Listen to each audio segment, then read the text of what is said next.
कब अभी अभी करा सर? एक मिनट, मैं अभी अभी तो देखा नहीं। हाँ हाँ, मतलब मैं देख लेता, आईटी सपोर्ट।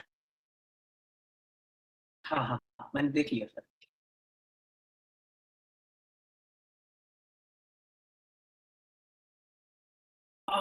सर मैं देख लेता हूँ, पुराना वाला है तो उसी के हिसाब से उसी को लगा देंगे, सेम है। हाँ हाँ, बिल्कुल काम करेगा सेम, क्योंकि वाईफाई हमने चेंज तो किया नहीं है, तो कोई दिक्कत नहीं।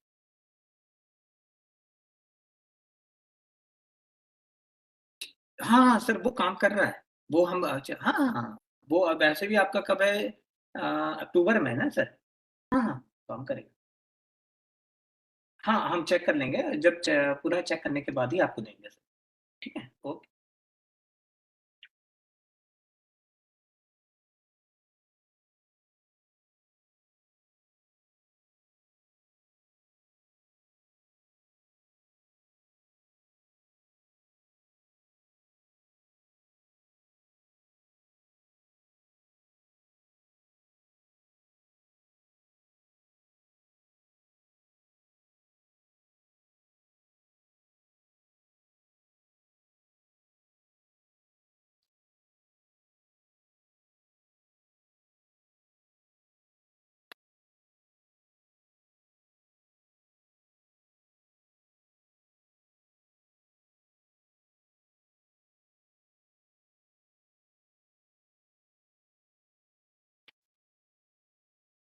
हेलो तरनु।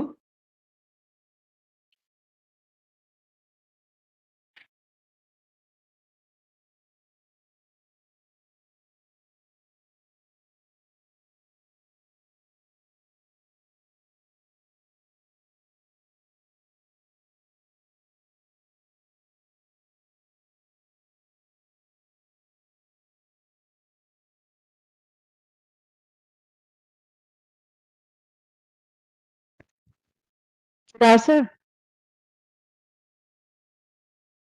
हेलो। हेलो। आवाज आ रही है आपको? हाँ, आवाज आ रही। ठीक है। उसका क्या करना है? कैमरा सिर्फ एक ही चल रहा है। सर। हाँ हेलो। हाँ हाँ, बोलो। मैं ये बोल रही हूँ, कैमरा सिर्फ एक चल रहा है, उसका फिर क्या करना है? फिलहाल तो एक चलाओ, अभी देखते हैं इसको, एक बार बोलते हैं, कुछ रिस्टार्ट तो किया है। ठीक है, एक बार उसको मैं दोबारा फोन कर रहा हूँ। इसका क्या करना है? कैमरा सिर्फ एक ही चल रहा है। कोई दिक्कत नहीं है, कैमरा एक ही चल रहा है तो एक ही चलाओ फिलहाल। ठीक है। ठीक है, तो फिर मैंने इधर डाइस की तरफ कर दिया है। हाँ हाँ हाँ, ठीक है ठीक है, अभी थोड़ा सा ऊपर करो हल्का सा, ताकि स्क्रीन अगर दिखानी हो कैमरे को, कैमरे की सेटिंग तुम देख लो एक बार। मैं एक बार उसको पूछता हूँ कि एक क्या। मिनट, ये देखिए स्क्रीन तो आ जाएगा, फिर जो फर्स्ट इधर बैठेंगे ना, वो गायब हो जाएंगे कैमरे व्यू में। हाँ तो इसलिए ठीक मैंने है, मैं एक थोड़ा। बार रुको, मैं ट्राई करता हूँ उसको जरा सा, क्योंकि ठीक है। उसको ट्राई कर रहा हूँ मैं। अच्छा, उनका प्रेजेंटेशन वगैरह कुछ तो नहीं है ना? अगर कोई प्रेजेंटेशन नहीं है तो सीधे हम केवल वो कर सकते हैं क्या, उनको कराओ फोकस क्या कर फिर से? सकते हैं, कैमरे कैमरे का उनको फोकस कर सकते हैं।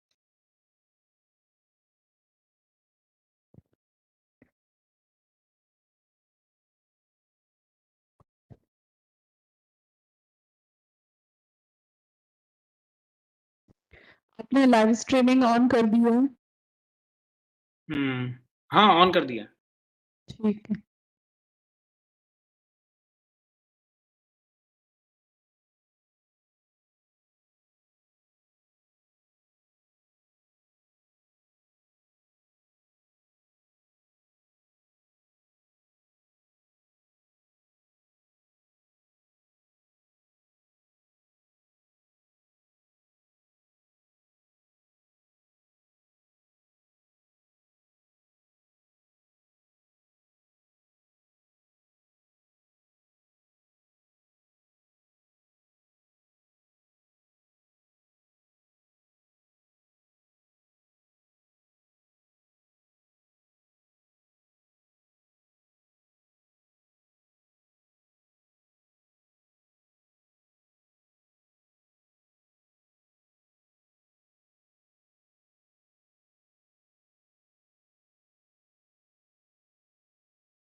is given to the people through the YouTube, and I think it will be not. I think it will be also recorded, right? So that you want to take permission from you. Okay. Okay. Nandan is also okay, right?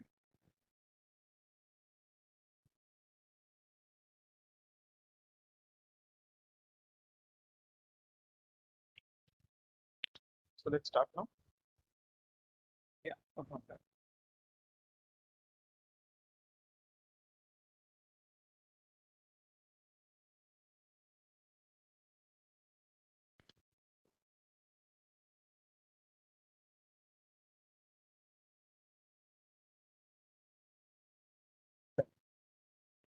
It's like this. 2, 3. You're talking. Keep it on 3. Now you can switch it off. You're also going to speak.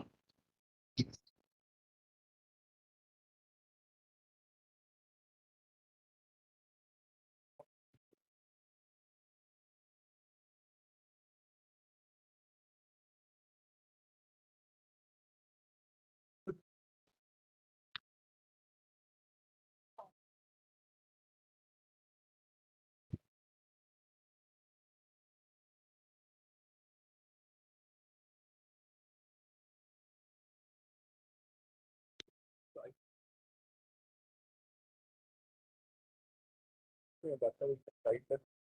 Yeah. Yeah, sure. No, that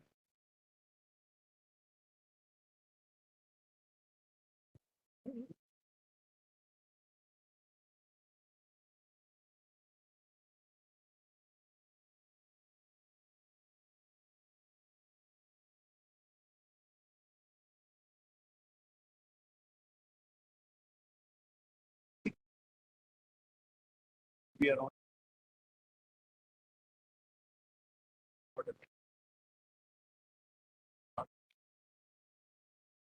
You invite. Sure. Yeah. So if you introduce the program, Harry, Neti, Nandan, and four. I'll be here on. You will be guiding. Yeah, yeah. I have to stand on the. I can stand on the board. Yeah. He and I will discuss. She will be. Sure. So I have prepared set up. Ah. want You to- just ask and we'll decide whoever is Yeah. asked. Yeah. So let's start. Let's close the door then.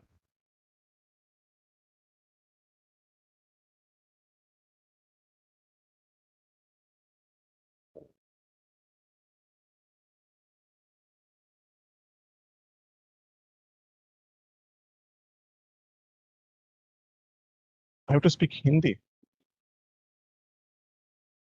Yeah, in Hindi. Then I need Pankaj, I think.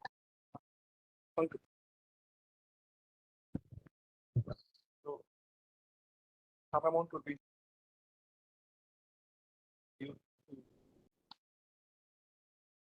Yes. So this is for action for autism. What they do. So if you can introduce and talk about the autism spectrum disorder initiative, that's our stuff in Hindi.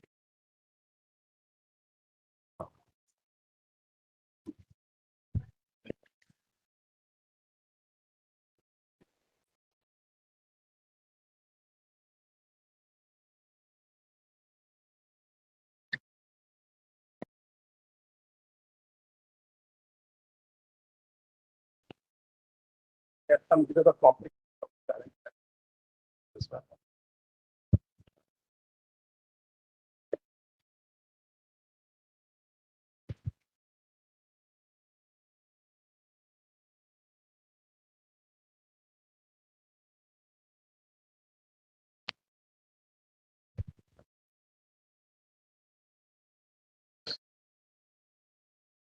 मैं doctor Pankaj सेठ आप सबका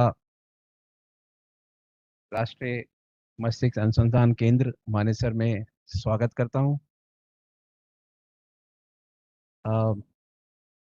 आज हम autism spectrum disorder के ऊपर एक छोटा सा पैनल डिस्कशन कर रहे हैं और उसके लिए हमारे विभाग ने, हमारे निदेशक जी ने ऑटिज्म के डिसऑर्डर के लिए जो बहुत अच्छा योगदान दे रहे हैं हमारे दिल्ली एनसीआर रीजन में, उनके विशेषज्ञों को यहाँ आमंत्रित किया है और आप सबको उनके साथ वार्तालाप करने के लिए और आप सबको भी आमंत्रित किया गया है। और इसकी शुरुआत हम करना चाहेंगे और मैं करूंगा मेरे सहयोगी डॉक्टर सौरभ बनर्जी को, जो कि इसके सूत्रधार रहे हैं और उन्होंने ही ये सब प्रोग्राम आज शुरुआत की है।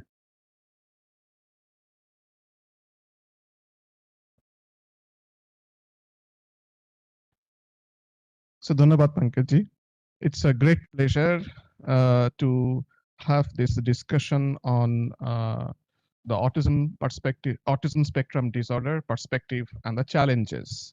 It's a short discussion, and the motivation for this discussion is that the NBRC is initiating a program on autism spectrum disorder. So we want to meet the challenges in the society as well as integrate that with the research. It is a very broad perspective, but then it is also important to hear from the society. And to begin with, so we actually will be introduced to an organization called Action for Autism. So Action for Autism is a parent-led national not-for-profit organization that has pioneered the autism movement in South Asia. It started in 1991, and its work based on premise that autism is a different and valid way of being, and often difficult and challenging, but nonetheless as valid as the non-autistic. So this is a very paradigm shift from our perspective. So how they view autism.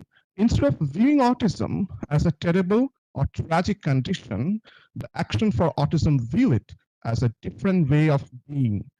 Hence, the objective of their effort is towards informing and changing society to adapt to autistic individual as much as they have to learn skills to negotiate with the social world.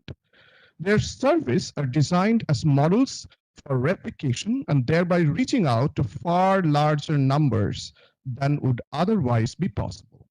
Through specialized training programs, Action for Autism create a pool of trained professionals and facilitate startup of new organization across India and South Asia to empower individuals, parents, and families and advocate rights of persons with autism. Through their research and awareness and advocacy activities, they have also implicated a policy and legislation. With this short introduction of Action for Autism, I would like to invite the founder and the director, Mrs. Mary Borwa, on the stage.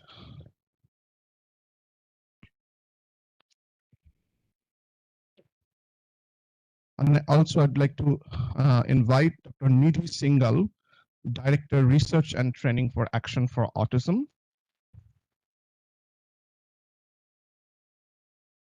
And the other person doesn't need any introduction. So he was with us and still with us, and Dr. Nandini Chatterjee Singh. Right now, she is working at UNESCO Center. And after that, I would like to invite our director, Professor Krishanu Ray, to come to the dais. Please join me welcoming them. Yeah. So it's over to you. तो तो आप सबका अभिनंदन। आज हम हिंदी दिवस मना रहे हैं, तो इसीलिए हम ये चर्चा की शुरुआत हिंदी में करेंगे। और मुझे आशा है कि हमारे साथ जो पैनलिस्ट है वो ज़्यादातर ये जो डिस्कशन है हम हिंदी में करने का कोशिश करेंगे, लेकिन मुझे ये भी मालूम है कि हम सब कुछ बातें हिंदी में नहीं कर सकते, तो आप सब जो प्रश्न है वो अंग्रेजी में भी पूछ सकते हैं, तो हम लोग इनका जवाब देने का कोशिश करेंगे और हिंदी में भी पूछ सकते हैं। तो सब आपका स्वागत है, नंदिनी जी और मैरी एंड निधि। तो ये एक शुरुआत है आज। ये जो राष्ट्रीय अनुसंधान केंद्र है, हमारे एक मैंडेट जो है वो है कि समाज में ये ब्रेन अवेयरनेस जो है उनको फैलाया जाए। तो इसी के इंतजार करने के लिए हम लोग स्कूल कॉलेज को विजिट बुलाते हैं इधर, और हम स्कूल और कॉलेज में भी जाते हैं। लेकिन एक चीज हम अभी नए शुरुआत ये करने जा रहे हैं कि हमको सोसाइटी में रीच आउट करना है। हमें पता करना है कि ये ब्रेन अवेयरनेस जो है वो सोसाइटी में कैसे फैलाया जाए और सोसाइटी को क्या उम्मीद है हमसे, ये हमें पता करना है। तो इसीलिए हम ये चर्चा का शुरुआत किए हैं कि हम पहले जानना चाहते हैं कि ये सोसाइटी में हम है। और हरी जी और निधि जी आपको बताएंगे कि ऑटिज्म है क्या, और इनका कितना फैला हुआ है, और इनका असर जो है वो पेरेंट्स के ऊपर कैसा क्या होता है। सबसे ज़्यादा असर जो है वो पेरेंट्स को संभालना होता है। और हम जो वैज्ञानिक है इधर, तो हम लोग क्या कर सकते हैं ताकि हमारा काम का एक छोटा सा असर इनके ऊपर आ जाए और इनका कुछ मदद हो जाए। तो इसी सिलसिले में हम पहले नंदिनी जी से शुरुआत करेंगे, और ये आपको बताएंगी कि हमारा मतलब एनबीआरसी क्या योगदान कर सकता है। और फिर हम मैरी जी को पूछेंगे, और फिर Saurabh have to Saurabh will conduct the session after that. धन्यवाद और नमस्कार। आप लोग सब यहाँ आए, ये हमारा बहुत भाग्य है कि इतना इंटरेस्ट है ऑटिज्म में। मेरी कोशिश रहेगी कि मैं इंग्लिश में बोलूँगी, थोड़ी अंग्रेज़ी थोड़ी हिंदी, क्योंकि टेक्निकल टर्म्स तो शायद अंग्रेज़ी में ही फेमिलियरिटी है उसमें। तो एनबीआरसी में थोड़ा बहुत काम ऑटिज्म पे हमने शुरू किया था 2003 में, और वो शायद पहली एंट्री थी इंडिया में इतने लार्ज स्केल पे ऑटिज्म पे काम हो रहा था। आई थिंक जहाँ एक विशेष योगदान जो विज्ञान ला सकता है वो है कि एक तो न्यूरोडाइवर्सिटी को सेलिब्रेट करना, इसमें जो खास चीज़ें हैं जो इतनी ज़रूरी है एवोल्यूशन के लिए, इनको शोकेस करें, ना कि इसको एक अलग ढंग से देखें। तो ये इंसानियत का एक हिस्सा है। ये अगर साइंटिफिक बेसिस पे हम समाज में कन्वे कर सकें कि diversity is important for evolution, I think that becomes a very important contribution. The second is, I think as human beings, जब हम हमसे थोड़े अलग जो लोग हैं उनके साथ इंटरैक्ट करते हैं, हमारी इंसानियत थोड़ी निकल के आती है। हम इंसान पहले है, वैज्ञानिक सेकेंडरी हैं। तो हमारी वो जो इंसानियत है वो ऊपर आना ज़रूरी है। और तीसरा, एज साइंटिस्ट अगर हम इसको थोड़ा साइंटिफिक मेथोडोलॉजी से परखें तो हमें शायद पैटर्न्स दिखने लगे। उन पैटर्न्स के द्वारा हम इंटरवेंशंस कैसे डिज़ाइन कर सकते हैं,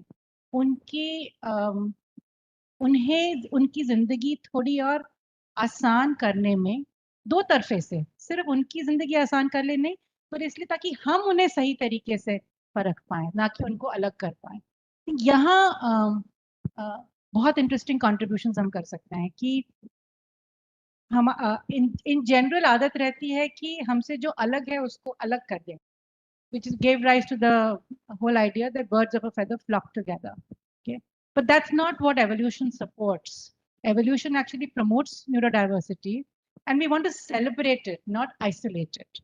And I think that's the difference that science can bring in. Okay, and the value of evidence-based interventions cannot be emphasized enough. मुझे ये लगता है इसीलिए करना चाहिए, can never be a reason for intervention. पर अगर आप 10 बच्चों में 10 लोगों में एक पैटर्न देख पाएंगे जिसकी वजह से आप इंटरवेंशन डिजाइन करेंगे, उसका असर होना has a much higher probability than an opinionated approach. And I think that's where science can make a big difference, and that's where all of you can make a difference. And of course, if in your life you are able to make a difference to one person's life, I think it's been worth it. So it's very, very rewarding to be able to do something which has a social impact and cause. And I think that's wonderful. So if science can contribute towards that, I think nothing like it's been worth it. Thank you Nandini. तो हम अभी Mary जी से पूछना चाहेंगे कि आप मुझे हमें एक बताइए कि आपका एक्सपीरियंस क्या था और कैसे आपने ये शुरुआत की थी, और आप आपको क्या लगता है कि हम आपको कैसे मदद कर सकते Like Action for Autism कैसे शुरू किए थे? Right. Okay, so my experience of in the area of autism started because I have a son. मेरा बेटा है who is autistic. He's older than most of you here, and he's an adult, quite old now. But उसका जब when he was born, उस time पे autism के बारे not just in India, internationally, there was very little information. And there was no real training for autism at that time, barring कुछ छोटा-छोटा places में. So my experience was one of no information, क्योंकि there was no internet, नहीं था. To get to talk to somebody in a country where I thought लोग को शायद पता होगा, like calling my doctor friend in the UK, I had to book a call on trunk call and wait for when the call came through. And then eventually I wrote to send an email to the British Autistic Society, National Autistic Society, and they recommended a particular book. And no, it wasn't the National Autistic Society. I don't know if it was there then. This friend recommended a book, which I got after 1 month, because everything was much slower in those days. So beyond that, kitab padh ke, you don't really understand autism. It is not like, I'm not saying it's easy to understand what it is to be blind, or that it is easy to understand what it is to have your mobility impaired. But these are things that we can get some indication of. Right? तो हमारा यदि पैर टूट जाता है, I know how difficult it is to get around. If somebody blindfolds me, I know how hard it is to get around. But to understand what having autism is like, no matter how you read a book, it doesn't really help you get a perspective, because I read many books at that point and I just couldn't understand my son. And जब हम लोग को बोलते हैं ना कि he has a communication difficulty, so people say बहुत लोग बात नहीं करते हैं, वो socially interact नहीं कर सकता है, नहीं हम भी बहुत shy हैं, but the nuances जो है, understanding that is very difficult, and it took me years to understand. And I have to say that we understood, we trained ourselves when we started the work more than 30 years back, but हमारा real deeper understanding आना शुरू किया when we started listening to autistic voices. So over the years हम बहुत सारे autistic people को India में लाए हैं to do trainings with us. And then in recent years, what started happening is that we've always had autistic colleagues in the organization, हमारे साथ काम करते हैं. And then now we have many autistic voices, जिसका experiences हम जब सुनते हैं, we begin to understand what it is. And in my experience, a couple of small things. One is that, there is this long-standing thing of high-functioning autism, severe autism. So my son was severely autistic and somebody else is high-functioning. But बहुत जल्दी हम समझ जाते हैं कि yes, मेरा बेटा शायद काफी autistic है, he is, but there is another one जिसको देखने लगता है एकदम उसके तरफ. But his understanding is way beyond maybe even what yours is. So severity, what aspect do we look at in terms of severity? तो ये जो dismissing हो जाता था, and actually that happened with my son. When I did a home program with him, He was 11 by that time. I had learned a little bit about autism. And I remember I taught him all the planets and things like that. And he just learned it like that. I created the planets, I did a torch, sun. He knew everything. And he learned all that in one day. And I discovered that he can multiply large numbers just like that. But he doesn't want to do it. Because in his early years, his academic experience was very negative. Very negative. So anything to do that remotely resembles academics, he's not interested in, right? So therefore, if they get an environment जो समझता है कि ये शायद just because they look particular way, we should not assume कि ये कुछ नहीं कर सकता है. वो understanding से हम काम करेंगे, so then we'll be surprised. And one of the things that has happened in our experience now is बहुत सालों से they've been talking about the use of assistive and augmentative modes of communication.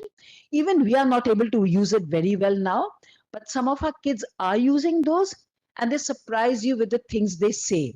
These are kids who are flapping, jumping, running around, but this is what is there in their minds. So these are the things that we are learning from autistic people themselves. And 2 days back, I read an article in Psychology Today by a young man called Hari Srinivasan. He's of Indian origin, but he's an American. He'll be about 20 or so. He's a PhD scholar. I can't remember in which university. He's just joined. And he has no speech. He has minimal speech, a few words, but he uses an electronic communicator to communicate. And he's written this article where he says that this infantilization that happens when you are a person जिसको देखकर पता चलता है कि इसका disability है, then we start treating them as children. और जब वो होता है, it's so it makes you distraught, it makes you upset, it leads to mental health problems because you don't want people to come and talk to you and say, "Hi Nidhi, how are you doing today?" And I'm a PhD scholar, right? So that is again a big part of what we've learned, that we have to, and it happens to people who are also deaf. People will start speaking, are blind, people will start speaking very loudly to them. Just because I'm blind, it doesn't mean I can't hear either. And I've seen that happen. So this kind of undermining is something that I've really learned, and we've learned as an organization to be very mindful. Do we never do it? I will not say that's correct. Of course we slip up. हमसे भी गलती होती रहती है, right? Because we are human. We also come from a society where, people are looked at in a particular way. But we are mindful and we try to work, keeping in mind that just because a person has a disability or a person looks disabled does not necessarily mean that they are not able to do anything. But I just have to quickly add another thing. When a person does not look disabled, which is something that happens with a lot of autistic people, there are often expectations which are equally damaging. So if I have autism and I find this room really overwhelming, I'm not saying this is overwhelming for autistic people, but supposing it is because there's too much of light, there's a humming sound of the electronic equipment in the background, so there's a sensory overload happening as a result, and I say, I can't sit in this room, I need to go and stand outside. I have to be allowed to do that. Instead being told, just shut up and, everybody's sitting here, what's the big deal? Because I don't look disabled, the expectation is I'm just playing up, acting out. क्या problem है? ये तो सबके. So if you don't look disabled and you're autistic, and a lot of autistic people don't, they're expected to act normal, which means stop being autistic, which they can't. If I have cerebral palsy, I can't stop having cerebral palsy and stop having my movements. But when I have autism, I'm often told to stop having autism and start acting normal. So these are some of the learnings that has come from my experiences.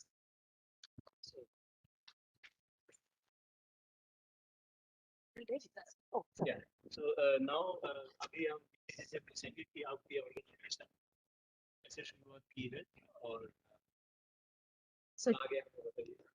कैसे चल जैसे Mary ने बताया 1991 में हमारी organisation Mary ने शुरू की थी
run a diploma and a B.Ed program in special education, which is focused on autism.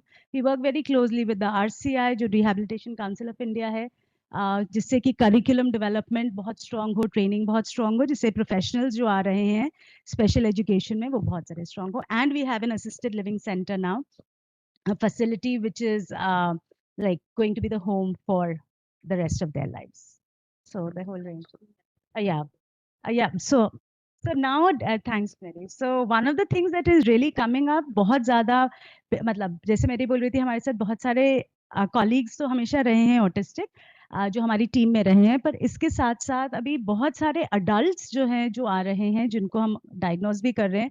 So they're getting their diagnosis in their 20s and 30s and 40s and 50s and 60s. My oldest person I diagnosed was 75. So मतलब तब तो मैं पैदा भी नहीं हुई थी. So it's like such a different generation. तो उनके लिए parents who are autistic, how to help them with parenting techniques, counseling for their partners or marriage. So all of that is also something we do. So we work basically across the spectrum. Thank you. तो अब हम जानने का कोशिश करेंगे कि autism है क्या, ये क्यों होते हैं और इनको हम कैसे पहचान पाते हैं. तो नंदिनी जी, आप थोड़ा हमें जरा बता देंगे कि ये ऑटिज्म जो है वो न्यूरो डेवलपमेंटल डिसऑर्डर कहा जाता है और एक न्यूरो डाइवर्सिटी के अंदर भी आ जाते हैं. तो इसके विषय में आप जरा थोड़ा हमें बता दीजिए और ऑडियंस को बता दीजिए कि ये ऑटिज्म क्या है. Is it a disease? I think I'm going to need some help from Nidhi to answer this. So we'll probably do this collaboratively. तो हम शुरुआत तो autism की, I think it was started with the first reporting by Leo Kanner many years ago, who began to see people in his clinic, children who had, some of them had problems with mutism, language development इतना नहीं हुआ था, पर लग नहीं था कि बोल नहीं पा रहे हैं. Some kids who showed very rigid behavior. Okay? एक तरीके से ही चीज होनी चाहिए, अलग तरीके से नहीं. Some kids who had exceptional abilities. So they were very brilliant, like Mary mentioned, ability to do numbers beautifully, but could not do social aspects. So a lot of the initial characterization was behavioral in nature. And that's where Leo kind of first published his work with a couple of case studies. As neuroimaging techniques advanced, and of course genetics also came in, a reasonably broad understanding of autism that we have now is it is a developmental disorder. And I now begin to feel that even the word disorder should probably be changed. It's a difference in brain wiring that you see. And it is partly driven by genetics. It's partly driven by, so that genetics is also complex because a lot of those mutations that we see are de novo. So it's not that you see it in one and so you'll be able to see it in another case. So the parents might have no indications of autism, but children might have. We've also studied twins, where one child has very strong autism, another child, these are both boys who had much lesser incidence. So the diversity of the difference in brain wiring is something we are all trying to understand still. But some behavioral notions that again have come to be characterized are difficulties in social communication, rigidities in behavior, and this can have a very large spectrum. Okay, so social communication is often a challenge. I don't know whether you ever realize when you work with small children, there's something called joint attention, okay, which comes out of because there are empathic networks in the brain. So you teach a child that there's an aeroplane, and so every time the child sees that aeroplane, he will go and call his or her mother or father and say there's the aeroplane. So you want to share that experience. So shared experiences sometimes can be challenging. Emotion recognition can be challenging because a lot of emotion arises out of empathy. So it's a complex neurodevelopmental disorder. And if you've seen one child with autism, you've seen one child with autism. It does not mean you see two and you will find similarities. There's huge heterogeneity in the characterization of autism. But we also have begun to find, because again of the work that has been coming from neuroplasticity, that the brain can be trained. Okay. And so therefore, the earlier you begin to notice some of these signs, if you are able to capitalize on the early neuroplasticity of the brain and begin to create enriched environments, set up behavioral routines, a lot of children can begin to manage autism. And I think our current understanding is we don't think autism can be cured, but it can be managed, it can be accommodated, and people can lead very fulfilling lives. And I think that's where a lot of the science is progressing, is in an attempt to understand autism, in some ways we are understanding ourselves. Okay? I think if you look carefully, all of us have some tendencies which could border there. So how are we understanding ourselves better? How are we understanding the diversity of the human brain better? And there's so much that still leaves to be understood. So rigidities in behavior, challenges in social communication, uh, challenges with novelty or familiarity with predictability. Those are some aspects, but I'm sure Nidhi has much more to offer than me. You've covered it all. And maybe I'll just add a couple of things. So एक चीज जो मुझे लगता है बहुत जरूरी है समझनी है कि autism is very different from intellectual impairment. तो जिसको हम मेंटल रिटार्डेशन बोलते थे उससे बहुत अलग है. वो इसलिए समझने का है बिकॉज मेंटल रिटार्डेशन जिसको हम बोलते थे या इंटेलेक्चुअल इम्पेयरमेंट जिसको अब हम बोलते हैं, उसमें क्या होता है, we talking about an ability to learn कि मेरे डेवलपमेंट में कहाँ तक है. तो जैसे अगर मैं एक 10 साल की बच्ची हूँ और मेरी अगर इंटेलेक्चुअल डेवलपमेंट मेरी अगर 6 ईयर की है तो मैं सब चीजों में 6 ईयर ओल्ड की तरह से परफॉर्म कर पाऊंगी, राइट. ऑटिज्म में ये चीज अलग हो जाती है. ऑटिज्म में मेरी लर्निंग एबिलिटी में जरूरी नहीं है फर्क पड़े. Okay, so I will still have the ability to learn. My learning style might be different. So what happens is, as a 10-year-old, ये हो सकता है मेरे कुछ skills से, for example, बोलने के skills मेरे 2 साल की एज के हों, पर मेरे वर्ड रिकग्निशन स्किल्स 12-year-old की हों, मेरे रीडिंग स्किल्स 15-year-old के हों, पर मेरे राइटिंग स्किल्स जो हैं वो 5-year-old की तरह हों. सो क्या होगा, एक सबका जो नंदिनी बोल रही थी कि no two people are alike, वो इसीलिए क्योंकि सबका जो ग्राफ होगा वो बिल्कुल डिफरेंट होगा. My skill sets would be very very different. So one autistic person may be very very verbal, जो बहुत अच्छे से communicate करते हैं बोल करके, और दूसरा ऑटिस्टिक इंसान होगा जो बिल्कुल बोल नहीं पाते हैं, जो बिल्कुल वर्ड्स नहीं यूज कर पाते हैं. पर जरूरी नहीं है कि मैं बोल नहीं सकती हूँ, तो इसका मतलब ये नहीं है कि मैं समझ नहीं रही हूँ. मुझे सब कुछ समझ में आ रहा है, मेरे आसपास जो कॉन्वर्जेशन चल रही है मैं वो समझ पा रही हूँ, but I may not express using spoken language. पर अगर जो मेरी ने बोला था हम असिस्टेड कोई डिवाइसेस दे देंगे, हम एक ऑल्टरनेटिव मीन्स ऑफ कम्युनिकेशन दे देंगे, चाहे वो पिक्चर्स के थ्रू, ऑब्जेक्ट्स के थ्रू, लिख करके, टाइप करके, तब मैं अपनी बात कम्युनिकेट कर सकती हूँ. सिंपल चॉइसेस से भी मैं अपनी बात को कम्युनिकेट कर सकती हूँ. So that is one of the things तो मैं डेफिनेटली ऐड करना चाहूंगी. दूसरा चीज, I think another way of understanding autistic brain is also that's a very interest based brain. तो जो चीज में मुझे इंटरेस्ट आता है मैं उसमें तो बहुत डीपली जा सकती हूँ, ओके. बट जिस चीज में मेरा इंटरेस्ट नहीं है उसमें मुझे जाते हुए, डीपली जाते हुए थोड़ा सा दिक्कत आती है.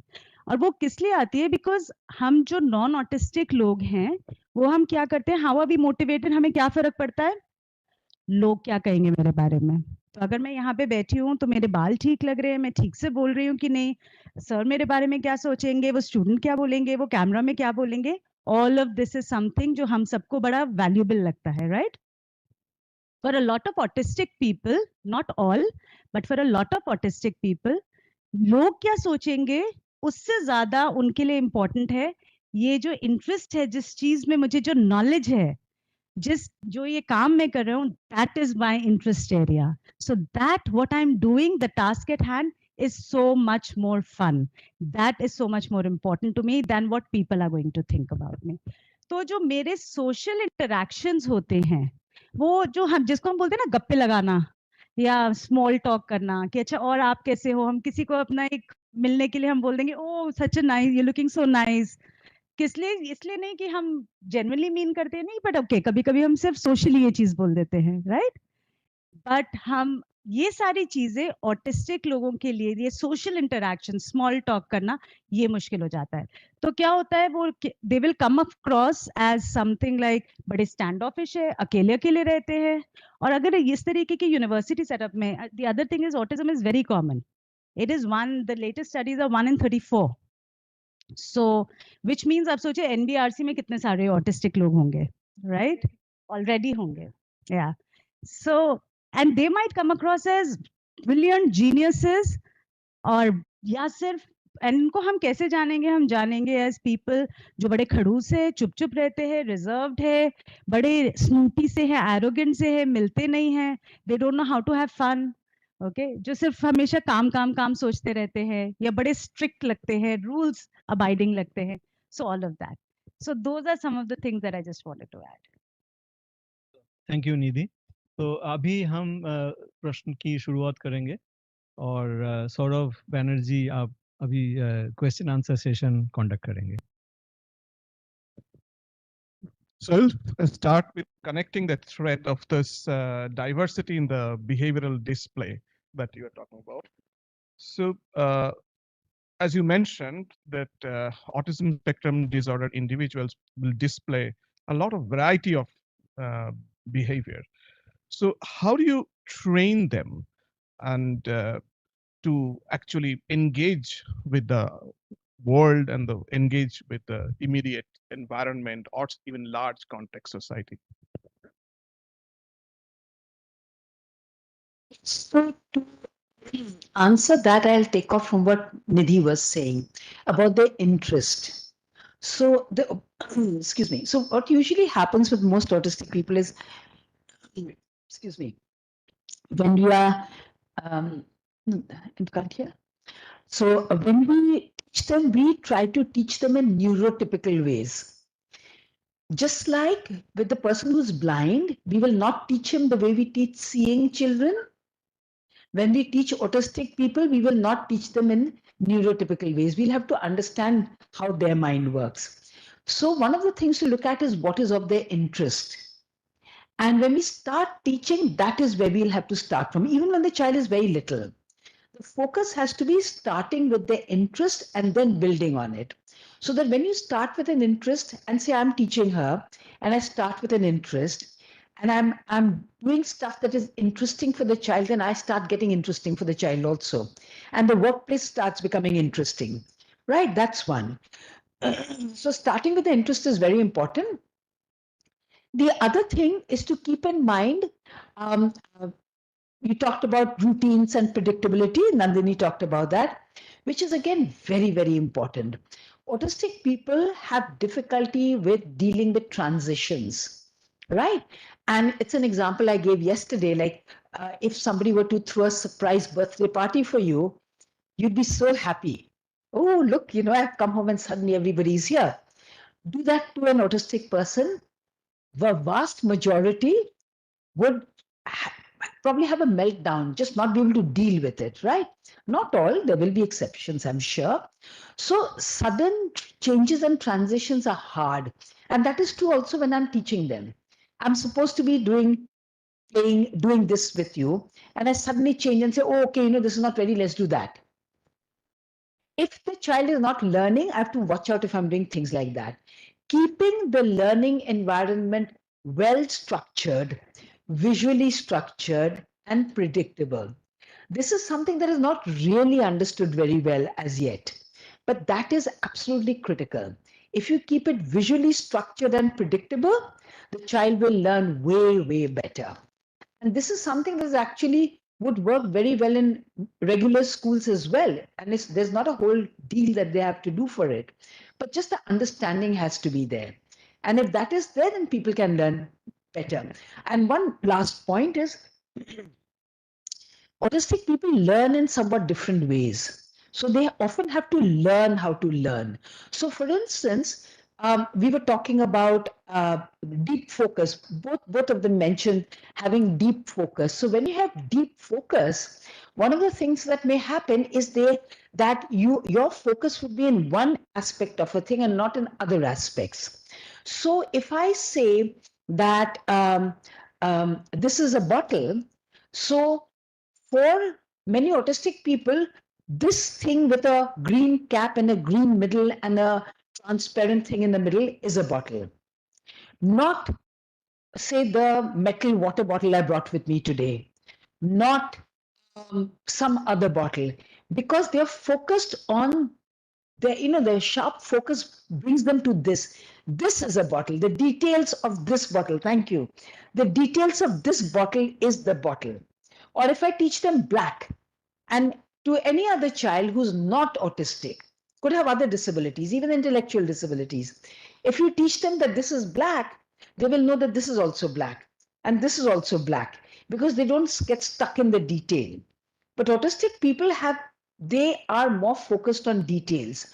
So when we are teaching them, it has to be very experiential, so that they're getting a wider input, so that they understand what it is. And if you do that, then the learning goes really, really well. And that is something that often does not happen with autistic people.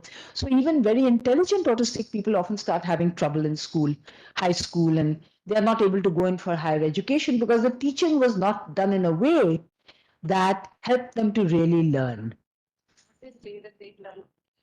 A lot of autistic people have told us about how they did not learn in schools, but they learned by themselves at home. Yeah. So they were.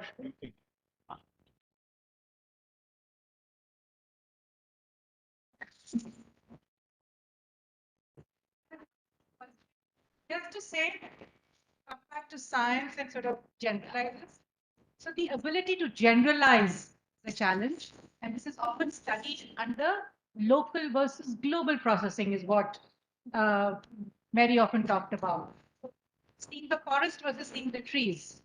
So that's how, when you read autism literature, you might want to connect back with what both of them said and understanding that. And so you can, if you just think a little further, you can imagine how difficult it is to process the face. The face has so many places where there is an implicit processing. The mouth, the eye, the cheek, all of that work together to be able to engage in social interactions. But the moment you replace that by an avatar where only one aspect is changing, child with autism can function really well. Okay? And that's one of the reasons that we now understand social communication is an aspect. What on earth do I focus on? There's like so much you guys are doing. How do I focus on? And so that's what becomes a challenge. But here's what's interesting for we so-called neurotypical people. What we find, what Mary and Nidhi both talked about, is we are now recognizing, and this was published in a recent report released last year called the IC report, is this is the best way to teach all children, not just children with autism. And that's where the study of working with individuals with autism is informing so-called neurotypical development too. That a best way to teach a child is to recognize his or her interest, to build that, and then to generalize it. Yeah. And that's why it's a two-way process. It's not that that research is going to be directed only for one. It's helping us understand neurodevelopment in general. And I think that's the richness that this whole area brings in. I'm sorry, I'm a little passionate about this, but Lot of work on language now, which is Gestalt based in terms of even processing language and learning language. Exactly. There's a lot of interesting research that's happening on that. So, because I know that's your area of interest, yeah. Exactly. Exactly. That's a very important point that you made, Nandini. One of the things we work with a lot of schools and we work with NCRT and people like that. And one of the points we keep making is that if you make the teaching inclusive of autistic people, you're making it inclusive for everybody. Yeah. The whole class has a bit dyslexia. The little bit difficult question, although it was introduced in your discussions. So about the perspective of the society, they look at autism spectrum disorder or the people with autism in a very different manner than that should be. Now, what are the best possible way you think is that there are ways that you can design to, to change the perspective of the society?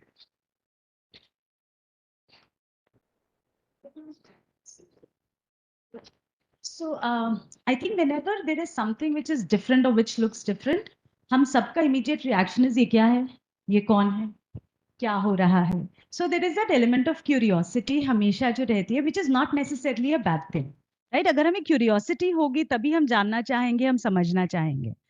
अक्सर क्या होता है जब वो unfamiliar होता है तो हमें फियर भी हो जाता है, डर भी लगना शुरू हो जाता है, ये क्या है, will it be harmful, will it be something जो मुझे हर्ट करेगा, is it dangerous for me. तो ये दोनों पर्सपेक्टिव हमें दिखता है जब शुरू से होता है, वो तभी से दिखता है जब बच्चे होते हैं, छोटे छोटे बच्चे होते हैं, तो बाकी पेरेंट्स, अब बाकी बच्चे जो उनके पियर्स होते हैं वो शायद इतना क्यूरियोसिटी से नहीं देखते, उनके लिए तो बच्चा है कुछ भी कर रहा है, बट जो पेरेंट्स होते हैं उनके, वो प्लेग्राउंड में, पार्क में, वो इस तरीके से देखते हैं ये कौन है, इसको क्या होगा, कहीं मेरे बच्चे को तो नहीं इम्पैक्ट हो जाएगा, कहीं इसके साथ खेल के मेरा बच्चा तो नहीं ऑटिस्टिक बन जाएगा. और स्कूल्स में वो ऐसे ऐसे करके आगे बढ़ता है. So of course there are a lot of challenges that a lot of autistic people face. I think जो सबसे ज्यादा difficulty, and I'm going to go from the autistic person's perspective here, is कि something जो मेरी ने भी, I think she alluded to it, is कि या तो अगर मैं डिसेबल्ड हूं तो मुझे दिख रहा है कि डिसेबल्ड है, तो लोग मुझे बहुत अलग तरीके से ट्रीट करें, hello how are you. I mean this happened to us in one of the conferences where an advocate, she is such a big disability advocate, she obviously looks different, and this another participant who did not know her came to her, said hello to me, said hello to her, and then went up to her and said hello beta. And it was, this is like, you remember it, so it's like anyways, so that off-putting thing जो बहुत ही insulting at some level, and it's like you know, I mean, and I don't know क्या है, आपके लिए insulting है या मेरे लिए तो है ही, पर आपके लिए कि आपकी जजमेंट क्या है, you know, तो उसके पॉइंट से भी हो जाता है. सो द इम्पैक्ट क्या हो रहा है मेरे लिए, या तो मैं दिख रही हूँ कि ऑटिस्टिक है तो इसलिए लोग मुझे इस तरीके से ट्रीट कर रहे हैं, और अगर मेरी कंडीशन इतनी इनविजिबल है जो बहुत सारे लोगों के लिए होती है, then I have to keep proving that I'm also able, right? So अगर मैं बोल नहीं सकती, इसका मतलब ये नहीं है मेरा दिमाग नहीं है, इसका मतलब ये नहीं है कि मैं थॉट्स नहीं है. A lot of autistic people have told us, जब हम उनको ABCD सिखा रहे थे, they were actually reading and listening to news, और वो you know, they had moved way ahead, वो पूरे sentences पढ़ रहे थे न्यूज में जब वो नीचे आता है फ्लैश में. So you end up thinking कि क्या हम सिखा रहे थे, हम कैसे उसका इंटरेस्ट कर रहे थे, just because we did not have the ability. So parents के लिए of course there is a lot of stigma.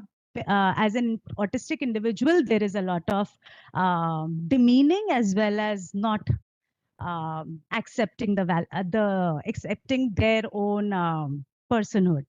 Agency जो होती है उनकी वो हट जाती है, and that creates a lot of mental health impact as well, because one of the things that tends to happen is क्योंकि as autistic people a lot of sensory, जो मेरी ने बोला था, ये humming की आवाज, ये light, if it is bothering me in the room of full of 50 people and सब कह रहे नहीं मेरे को तो कोई फर्क नहीं पड़ा, I learn to distrust my body.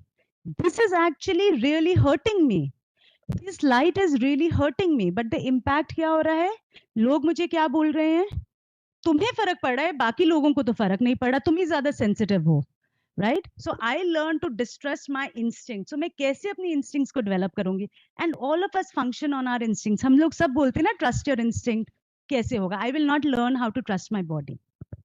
So anxiety, depression, these are things we see oftentimes common enough even as childhood, not just adulthood, and ये सब चीजें misdiagnosed हो जाती हैं या miss हो जाती हैं. And what we can do to change it, I think I just want to add something else to what Nidhi was saying. I mean, it's a reality. See, NBRC is not really a microcosm of our country, right? It's a totally different thing. If you go into, even in Delhi, into, you know, many places, the prejudice against any kind of disability is massive, right?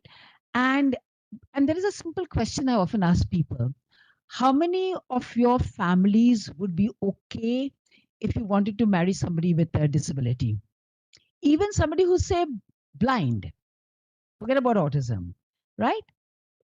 Most families would dissuade them. If there's an arranged marriage, they won't even look at somebody like that because it comes from a stigma. So there's huge amount of stigma and prejudice even now, right? And to counter that, one of the first things that has to be done is there has to be large scale education of medical and non-medical professionals like psychologists, people who are often diagnosing, because these are the people who diagnose and tell the families, ये तो इसके बारे में भूल जाओ, go have another child. So from the word go, you're telling them, this is horrible, this is tragic, you know, this is not a life worth thinking about. ये message हम दे रहे हैं, right? So to change, that's one very important thing that has to happen. The other thing that has to happen is teaching professionals have to be given a more inclusive understanding of any kind of diversity, right? Because all people with disabilities face discrimination. Yes, people with developmental disabilities face more discrimination, और जो autism है उसके बहुत ज़्यादा होता है, मगर वैसे तो discrimination है ही. तो उसी लिए, and that's why, you know, the point you made about not calling it autism spectrum disorder, we call it a condition, because for us, I know that technically the word disorder is there, but in practice we call it a condition. It's an autism spectrum condition. It's a different way of being. And because, like you rightly said, it's not something that can be cured, right? So if there is a person who has to live with it and this is a part of the neurology, to always think that I have something horrible is, I mean, that itself will give you depression. To know that, you know, I'm this horrible person, I've got this horrible thing in me. So wo to change karna hai, so the medical professional. And then families, because families, they often have difficulty in acceptance. और वो तो समझना जरूरी है क्यों difficulty है, because families भी तो समाज का एक अंश है ना. They are a part of the same society that discriminates and makes disability prejudicial.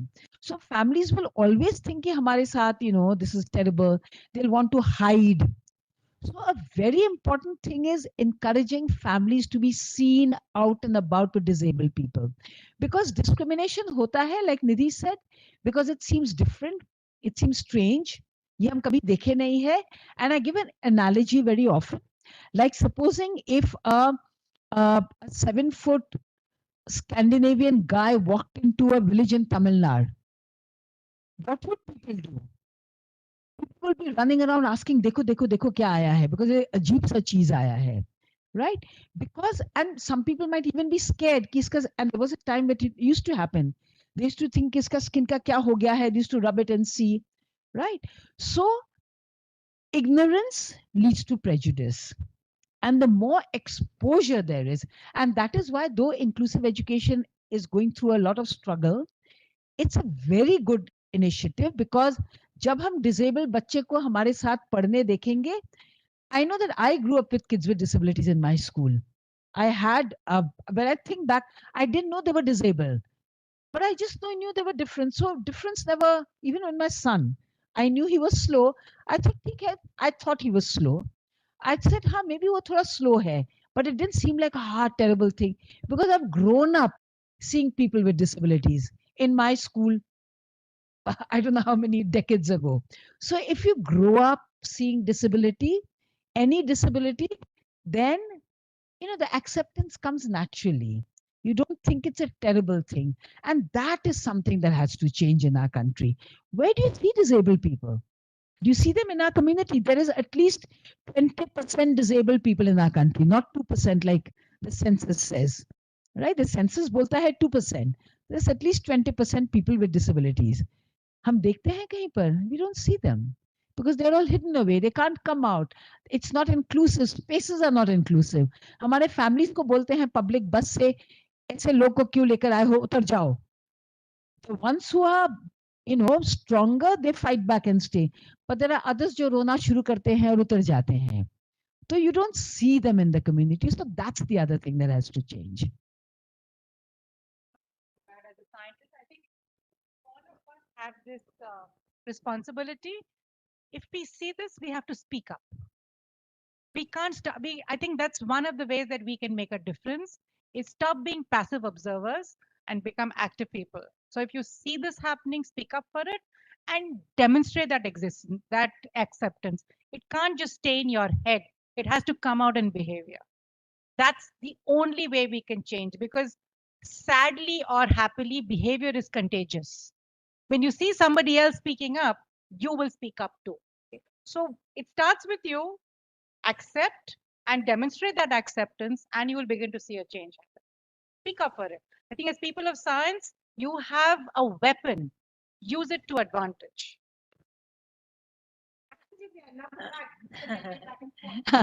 I just wanted to add one more thing. You know, one of the things that all of us forget is one day we will all be disabled. I'm not just talking about having an accident and breaking your leg and arm or stuff like that. We'll all get old. We will not be able to walk. We will not be able to see. We will all be disabled. And the example we give about how we are on disability is how what we will get back. And we see how what's happening in society now, in our society, how senior people are being really badly treated by their families. I mean, the horror stories that are all over the place. That is because we are teaching them the wrong thing. We have to show them by example that you may not have all your faculties the way I have my faculties, that my faculties work differently from yours, but that's okay. And each one of us will one day, if we live long enough, be in that place. The next question that comes to my mind is that, so there is so much of different behavior deficit, like diversity, and so much different pattern. But all these clinicians, they diagnose based on certain criteria, which we know as a DSM-4, DSM-5. And in my opinion, what comes to my mind is that it is much more than that. So it would be very helpful if you can highlight your perspective on that. Yeah. So these days it's DSM-5 TR now and ICD-11, of course. And while I'm trained in it and we have to use it, I do not advocate for it. It gives us a, even though it's science and everything, the only thing is it's a great framework. I use it all the time. It is just the language is very deficit based, right? And that is my only difficulty with DSM. And my difficulty, मतलब, and actually वो ठीक है हमें use करना है, पर अगर हम फ्रेमवर्क को रख करके उधर से हम अंडरस्टैंड करें इंडिविजुअल्स को, सो जब हम कम्युनिकेशन की बात कर रहे हैं, we're talking, and there are also a lot of tools based on the DSM-5 now that are available. बच्चों के लिए जैसे MChat है जो स्क्रीनिंग टूल है, Stark, I don't know, is it started or is it still in the, it's still in making, right? It's being ran. So, but there are a lot of paper pencil tests, online tests, app-based tests now, जो available हैं for kids, but also for older people, which is self-report measures बहुत सारे आ गए. So right now there are no MRIs and EEGs who will tell you whether it is autism or not to diagnose autism. But of course, Nandini will be able to say better if there are any specific brain scanning or images that are for epilepsy के लिए, I know वहाँ पे आ जाते हैं, but nothing else, right? Yeah. So yes. So no genes, no nothing that's been there, no genetic tests that are being done as of now, but it is done through 2 or 3 things. One is if it's a child or an adult, interaction with the individual, observations of the person in their environment and in a different environment, and interviews or interaction with the family members or people who know them. So caregivers, अगर बच्चा है तो parents हो गए, और अगर parents नहीं तो जो भी main primary caregiver है वो हो गया. In adults we often talk to their partners as well. So वो भी हो गया, या people who've known them. I mean, a couple of times it's even been educators who've been involved in the diagnostic process. So the other question that stemmed from the today's discussion is that also we briefly touched upon about that scientist's perspective. So it would be very helpful if you can discuss that how scientists can contribute to the changing perspective or managing the ASD individuals in a better way.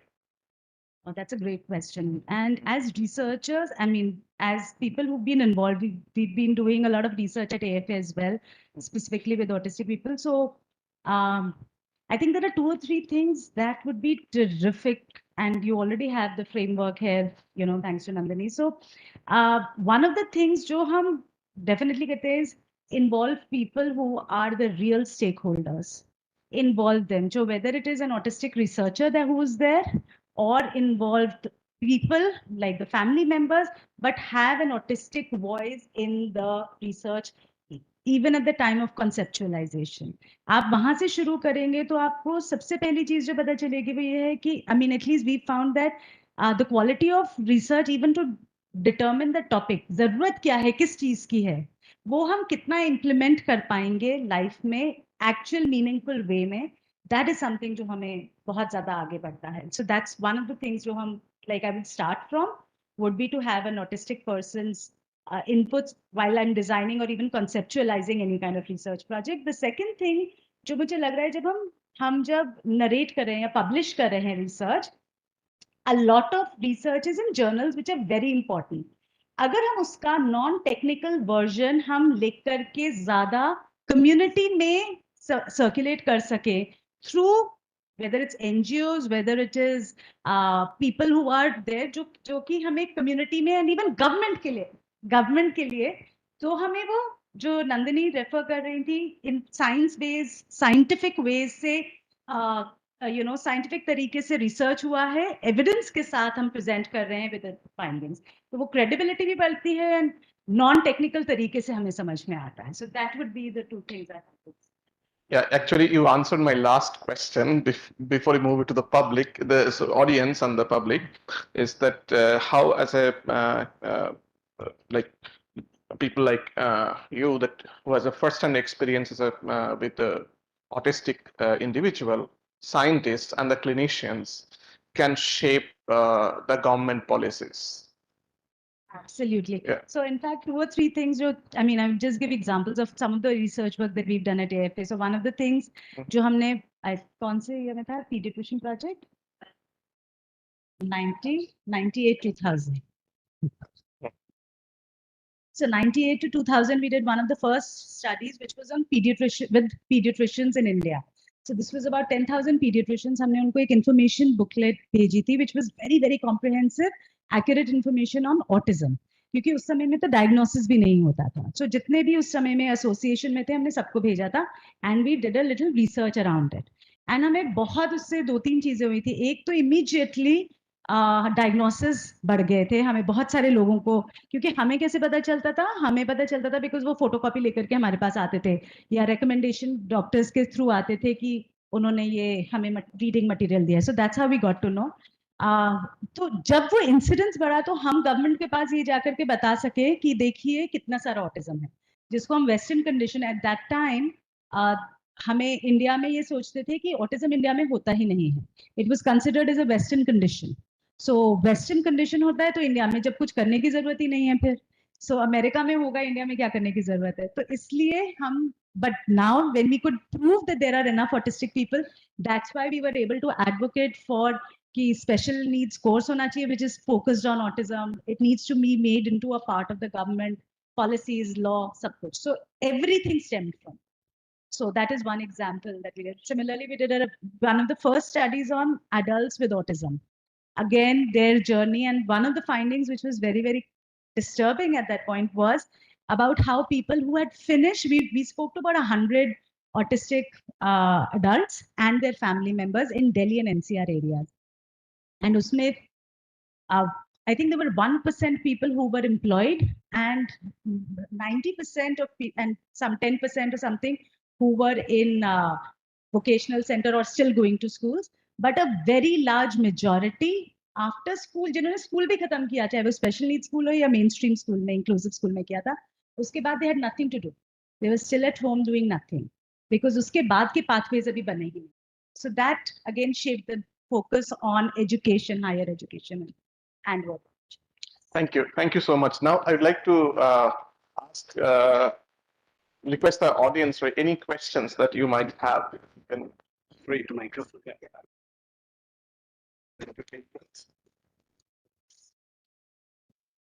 Namaste. I would like to appreciate your efforts to take such a challenging job. And what will be more interesting is to know that how exactly as Nandini ma'am mentioned, that this evolution supports the neurodiversity. So it would be interesting, as all of you are working to bring everyone at the same platform. So what impact it will have on the evolution?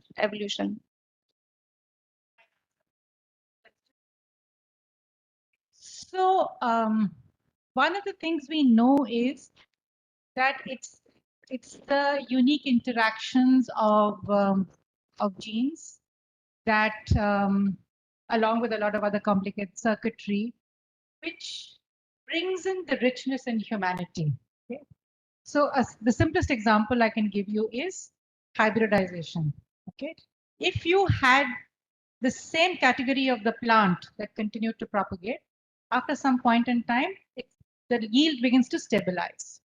But the moment you combine two species, you can actually improve yield. Okay, that comes with a lot of features, not all good. Besides increasing yields, it might also increase sensitivity. Okay, but it's one of the ways that the species of the planet are actually preserved, because the entire system works in conjunction with this diversity. If we want to all become homogeneous, we will lose that richness. And so we want to recognize this diversity. The other thing is, we as a society right now have chosen that this is typical. Who decided that? Because the large majority is what we began to think decided those policies. There might be a time 20 years down the line where running a race in so many seconds becomes your choice for getting into NBRC, right? So these are criteria that we have come up with. So if we are able to appreciate the heterogeneity in human behavior, we are actually encouraging the richness of diversity, which will help the preservation of the planet. It's one of the biggest challenges in the UN development goals is reduced biodiversity, which as a consequence could lead to the early death of the planet. We are part of that biodiversity. Humans think we are unique, but we are only a small part of this diversity. And that's the angle I want you to think of when you're looking at evolution. Okay, so to continue to contribute to building that richness, because of the richness that there in human beings itself, we'll make more interesting human beings if we encourage that diversity, not kill it.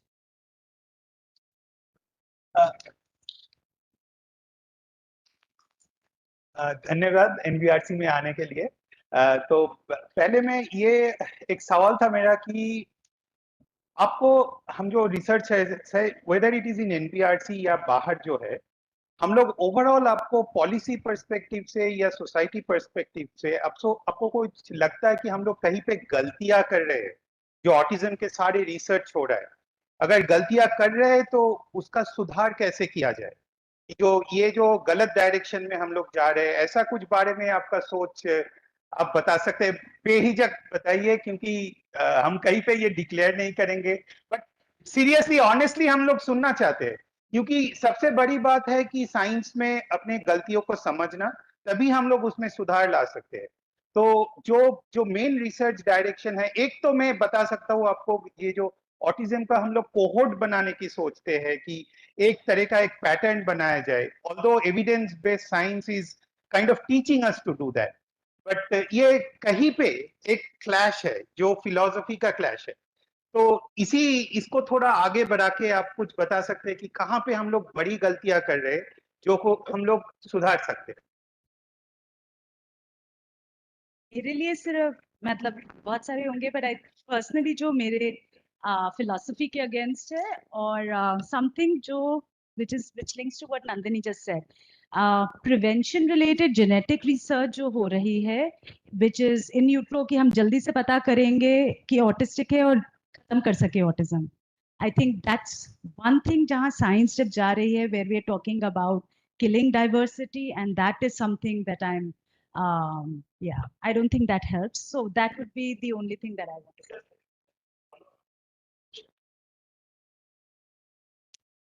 So the idea of see, this was actually, I thought about it, but I didn't say it directly.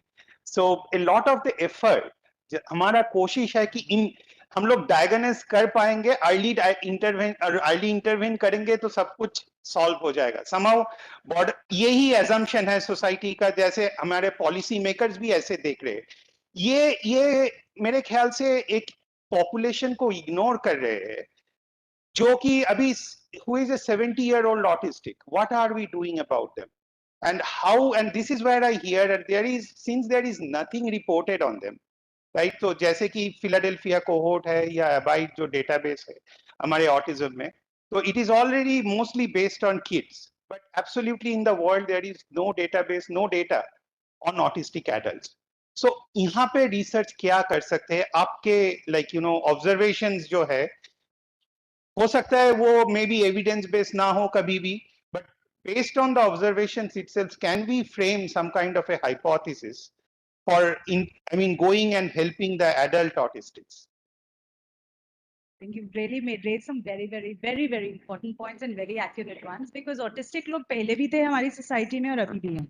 अभी हमें, जब मैंने शायद career start किया था अपना, जब मैं इस सेक्टर में आई थी, तब शायद था 1 in 10,000 kids had autism, तब ये डायग्नोसिस का रेट था। अभी 1 in 34 हो गया है in all of these years. So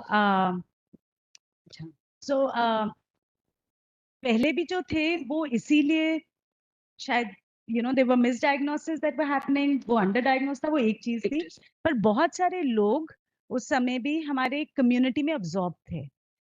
वो एक अंकल जो शॉप में होते थे, जो किराने की दुकान पे होते थे, एक फैमिली बिजनेस में कहीं पे इन्वॉल्व होते थे, तो बहुत सारे लोग कंबाइन थे। अगर हम रूरल सेक्टर में जाएं, एग्रीकल्चर सेक्टर में जाएं, तो कितने आराम से खेती बाड़ी कर सकते थे, राइट? सो बहुत सारी चीजें तब हमें नजर नहीं आती थी, तब भी थी, बट हमारी एक्सेप्टेंस थी जो, या हम लोग उसको एक कंडीशन नहीं बोलते थे, हम उसको फ्लैग आउट करके बाहर नहीं निकालते थे, तो इसलिए बहुत कुछ उसके एडवांटेजेस भी थे, right? Early intervention is of course important. Early diagnosis absolutely important, because not because it can get access to early intervention. However, it is not enough. अगर हम ये सोचे कि early intervention हो जाएगा तो सब कुछ हो जाएगा, तो absolutely नहीं, आप बिल्कुल सही बोल रहे हैं। And जब तक ये world, हम ये society जो environment है, वो जब तक हम truly अपने दिल से accept नहीं करेंगे, और हम समझ एक्सेप्ट नहीं करेंगे अपनी फैमिली में, या बिलोंग नहीं करेंगे, या हटाएंगे नहीं, अदरिंग नहीं करेंगे, तब तक अर्ली इंटरवेंशन भी कुछ काम नहीं करेगी. Early intervention can become problematic when the focus is on fixing the autistic person, which is fairly common. So what should actually be done is, so just to talk about the fixing, so if there is an autistic kid who responds to everything you say but needs to do this while he's responding, the focus of early intervention, हाथ नीचे करो, से बैठ के बात करो. And I'm not saying that we let them do all of that the whole time. They won't. If you don't force them to do that, then the child is actually able to focus better. And do we try to understand वो ये क्यों कर रहा है? And I'm just giving random examples. There will be autistic people who maybe flap because it helps them think, or maybe they're flapping because they need an input. I don't know if you all know that there's a lot of sensory aspects, that they have. There is difficulties with processing sensory information. So if there is a need for the child to do that, it is like, I'm answering, हमें मच्छर काटा है, I'm not supposed to scratch that. हमें मच्छर काट रहा है, I have to ignore it and keep answering. Now, how well will I be able to focus? So the same way, what happens, a lot of early intervention is focused on making the autistic kid be more normal, right? And something that we don't do with other disabilities. We acknowledge their challenges and we provide the environment they need. And जो हमें करना चाहिए, and a lot of research is actually focused on how this early intervention has fixed them and made them more normal. And nobody goes and checks actually what has happened to the child afterwards. Research वो नहीं देखता है, तब तो research करके छोड़ के चला गया है. Instead, the environment has to be made inducive. The learning environment has to induce. No, the learning environment has to be supportive of the learning of autistic people. So वो एक problem है early intervention में, and a lot of studies are focused कि कैसे, like I'll give you an example. I won't mention what kind of therapy it is because I don't want to name names. So this kid had come to us. We're in the US. So this kid, whenever he's asked question, he's sitting at the table very nicely, and he has to do this before he answers. And the therapist immediately sprays cold water into his face to stop him from doing that. Right. Now, how is the child ever going to learn? Or even if he learns, is he going to learn to his full potential? He cannot. But this is unthinking way of doing it. A lot of research going on around all of this. So that is one aspect. Other aspect that of research that could be looked into, which I had talked about actually, is there is a lot of money that has gone into research on prevention, like she mentioned. And I know that a lot of the money has actually come from well-to-do, wealthy families of autistic kids. Because there is no acceptance in the family of the autistic child, they have put in millions of dollars in figuring out how to cure autism. And the point I always keep making is, do we know how like how Down syndrome comes about? We all know, right? Down syndrome कैसे क्यों होता है? Have you been able to fix any Down syndrome person and make them non-Down syndrome? Autism में तो, like Nandini said, we don't even know what the cause is, and the cause is different. मेरा autism का कारण will be different from her autism का कारण and somebody else's. Everybody doesn't have the same reason why we are autistic, right? Then how are we wasting money on how to find a cure? Millions of dollars have been spent, huh? Or prevent autism. Why don't we instead find out what can we do to make their lives better? What can we do to make the life of the 70-year-old better? Right? That is what we need. Applied research that makes human lives better. And that is the only beef I have with a lot of the research that is happening around. बहुत शुक्रिया आपका, बहुत सीखने को मिला। तो मेरा सवाल डायग्नोसिस को लेके है। जैसे हम जानते हैं कि ऑटिस्टिक जो लोग होते हैं वो सोशली इंटरेक्ट नहीं कर पाते, ऐसे ही जैसे कई हाँ जी, लैक ऑफ सोशल इंटरेक्शन, उन्हें ये करने में थोड़ी तकलीफ होती है। हाँ, हाँ। यही हमारी भाषा में बदलाव अगर यहीं से आना शुरू जाए तो हम इमीडिएटली उनको कैटेगराइज कर देते हैं। ठीक है, यही हम शुरुआत कर सकते हैं। हाँ जी, डोंट माइंड। मेरा सवाल ये है कि जैसे बहुत सारे जो बच्चे होते हैं जो मैटरनली नेग्लेक्ट, जैसे बाय बर्थ मदर्स ने नेग्लेक्ट कर दिया है, उनके अंदर भी इस तरह के बिहेवियर्स देखने को मिलते हैं कि वो इंटरेक्ट नहीं कर पा रहे हैं, वो मतलब रियलिटी जो उनके सामने है वो उसको एक्सप्लोर नहीं कर पा रहे हैं। मेरा सवाल ये है कि क्या ऑटिज्म हमेशा बाय बर्थ ही हो सकती है, या फिर जो अर्ली टाइम पॉइंट्स है जिस समय उसको मदर की जरूरत है, दोस थिंग्स, ये भी फैक्टर्स उसमें रोल प्ले करते हैं?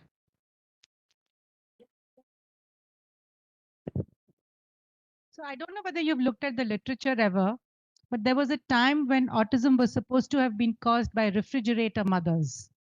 There's a very old theory, okay, that because there were mothers who wouldn't spend time with their children, they had not nurtured them, and there was a refrigerator mother syndrome for about 5 or 7 years in the research of autism. Yes, autism is by birth.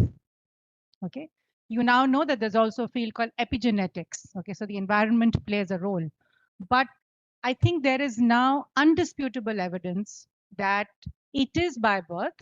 Okay, when does it begin to manifest so that we are able to identify symptoms which suggest that a child or an individual might have an autism spectrum condition is what we wait for. because at birth we don't still know enough about the genetics to be able to say that, like Downs, like Mary talked about. But we know it is by birth. Okay, and one of the biggest challenges that we have, and I'm sure they face it too, is convincing parents that they are not at fault for the child with autism. Our work with MRI that we did in NBRC, every parent who brought their child in, one of their biggest issues was they would look at the brain on the MRI screen and say, "Kya iska brain to mere brain ke saman hi dikhta hai." First thing every parent thinks is, "Meri wajah se hua hai." Okay, so I think we really need to rule that out. Okay, it's some combination of genes that has interacted and the de novo has resulted in it. So the first thing is to get them out of that guilt that they were responsible for it. Okay.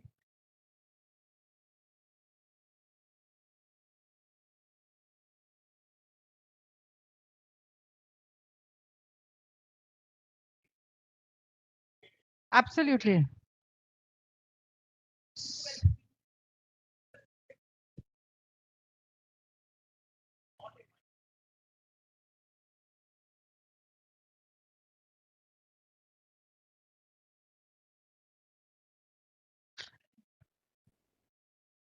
Well, why go to parent?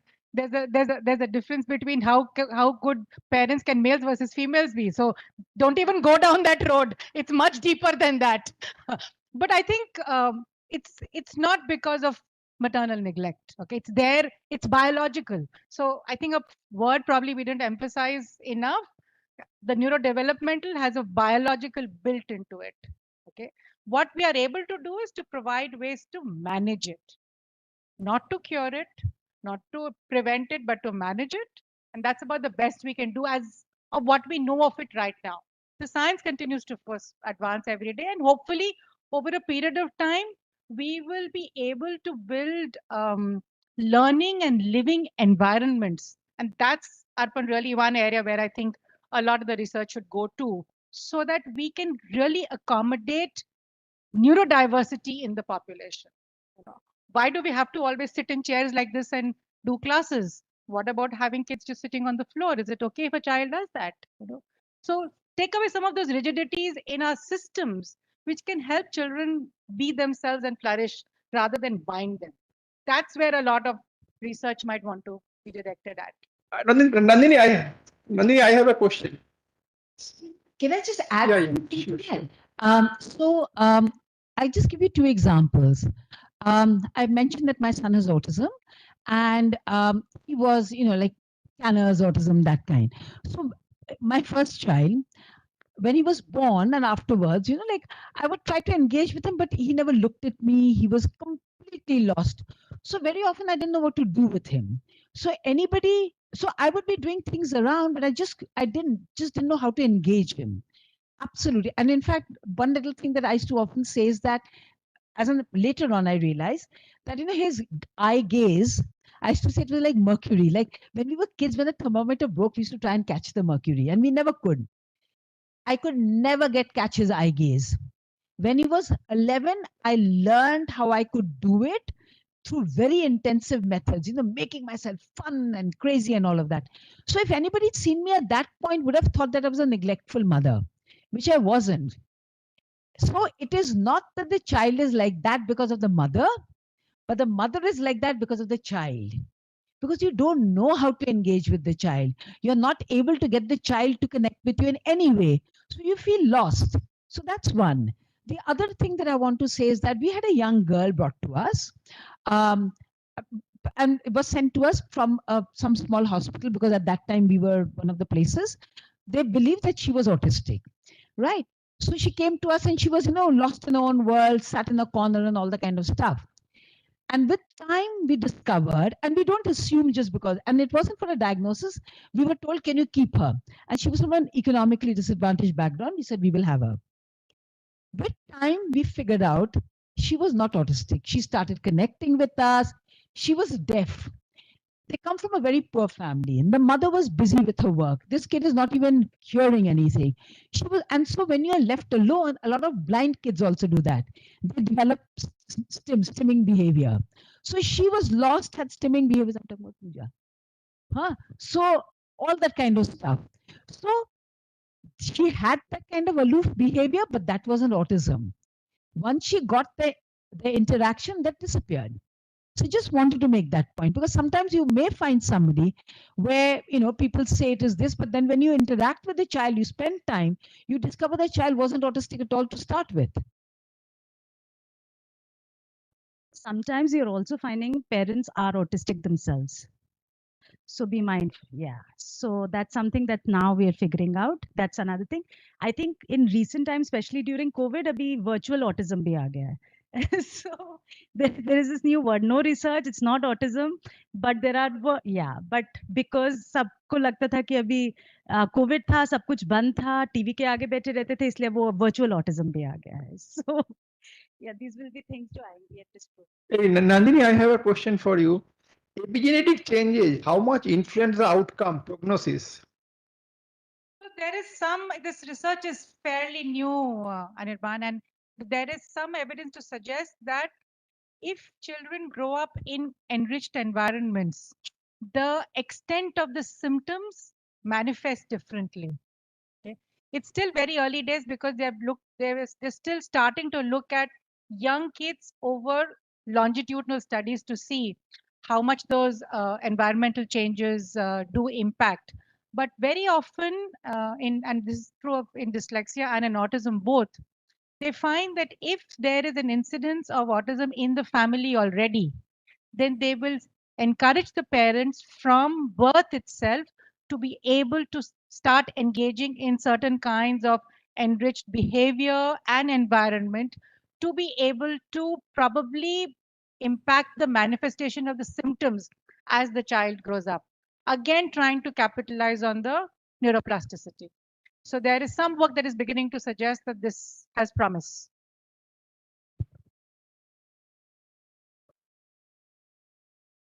Amazing panel today. Thank you so much for coming here and doing this. So my question is, we keep trying to define all these neurodivergent conditions. How do we define being normal, right? Everybody has been told to be normal at some point in their lives. I can say that everybody in this room relates to that.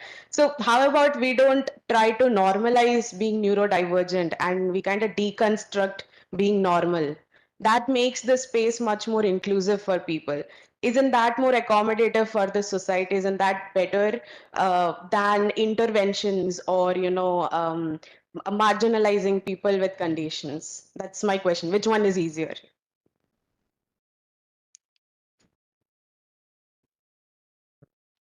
Absolutely right about that. It is. And like I think Nandini started by saying, who define normal? Unfortunately, currently the way it is sometimes it's a very Western concept.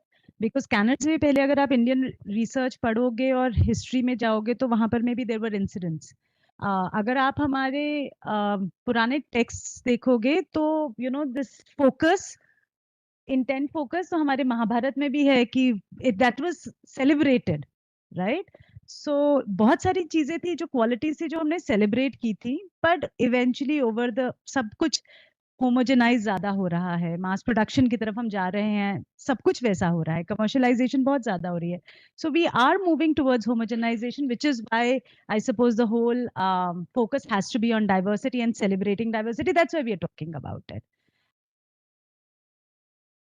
Both are equally difficult and both are equally important to be happening simultaneously. So it's not one over the other, पर दोनों को साथ साथ में करना है हमें, दोनों चीजें साथ. What your name? Vinita. Is, remember, we live in society. Okay. So there has to be a buy-in from society for this. Unfortunately, just you and me thinking about defining typical might not be enough. We live in a much larger society, and their wanting to revisit what is typical or normal might be a much more difficult question. Okay. And that's why that's a challenge. Okay. It's a different matter that what we are realizing is we are all actually individual. We think we are all normal and neurotypical, but we are not. We are all individual because we are all want to become our individual personalities. So I think if we just adopt that mindset that we are all individual and want to celebrate each personality, we should be okay. I just want to add one more thing here. Exposure and experience makes a lot of difference. So there was time when the wearing trousers and shirt in a society was considered abnormal, right? And I don't know how many of you know this, but there was a time when in Kolkata there are certain places you cannot enter with trousers and shoes. You have to wear traditional dhoti and kurta to enter those places because it was considered alien, Videshi, right? So centuries back, yes, I heard it from my grandfather. So therefore, now it is normal. There were time even in my generations when I was younger, women could not wear shorts. Right? It was considered abnormal. So normal is nothing is normal. It's all transient and it all evolves. And I think the exposure is what and practice, makes it acceptable. So LGBT existed for centuries, right? For millennia, perhaps, but it is now accepted because of the exposure that we have got, because actively people advocated for it, and therefore acceptance, and that is where all of our contribution should come in. As a I'm not a brain scientist, I'm not a neuroscientist, cell biologist, but I was just talking with Nandini and today morning, and I told her that as a child and as an early researcher, what surprised me is that in spite of so many number of synapses and neurons that make up a brain, why does a fly always like sweet taste and always repel from a bitter taste? Right? How does the neural circuit in a fly's brain innately evolves to display the same behavior routinely so that we could quantify it? We could decide, okay, the normal 60% attraction and a mutation would be, 40% attraction. And we can statistically, discriminate and define that what is not. But so therefore the society also does it innately without really understanding it. We are all doing this statistical averaging as a society. And I think that is the signal that we have to stop our discussion. So maybe let me wrap it up now for the sake of time. I think I am really thankful to to all three of you for coming here today and having such an illuminating discussions, which is not we are absorbing data, numbers, statistics, evidence, and so this is also some way a data collection for all of us. Not in a sense, but also in a it is also formal. So I think in future we will have more such discussions, and I don't think we will evolve the clarity just in 1 hour or 2 hours. The clarity will take time and will take much greater community to participate, and all of us individually also have to participate and contribute. Yeah, and it's a very important issue for me, and I'm sure now you understand why it is to be thought about more extensively rather than just thinking of publishing a paper. So with this, I thank all three of you, and please give them a big hand, and thank you all for coming here today. And I can assure you that we will have more such discussions in the future.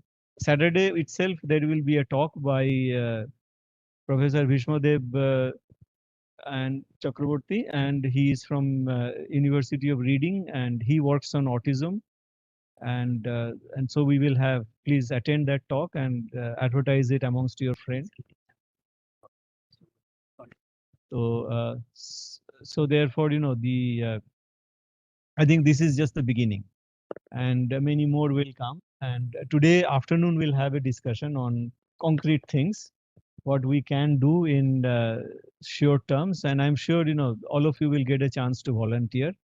and I will be very happy if you volunteer, because it's a community that will make this happen.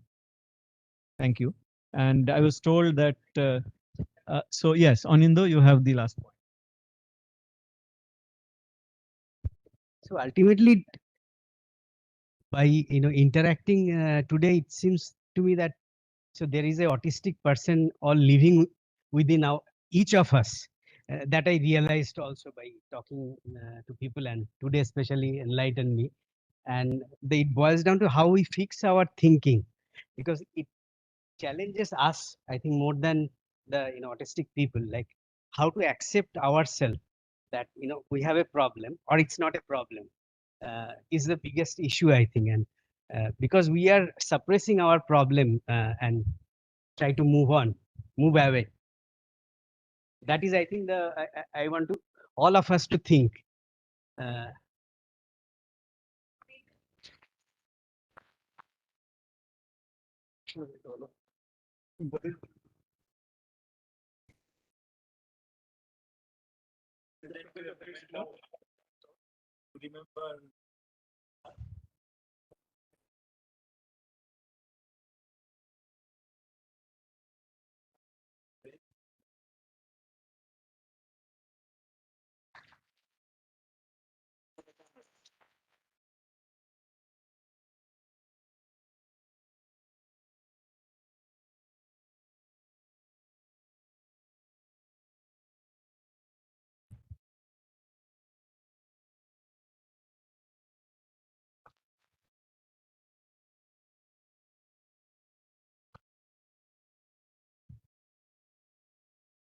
Okay, thanks for coming.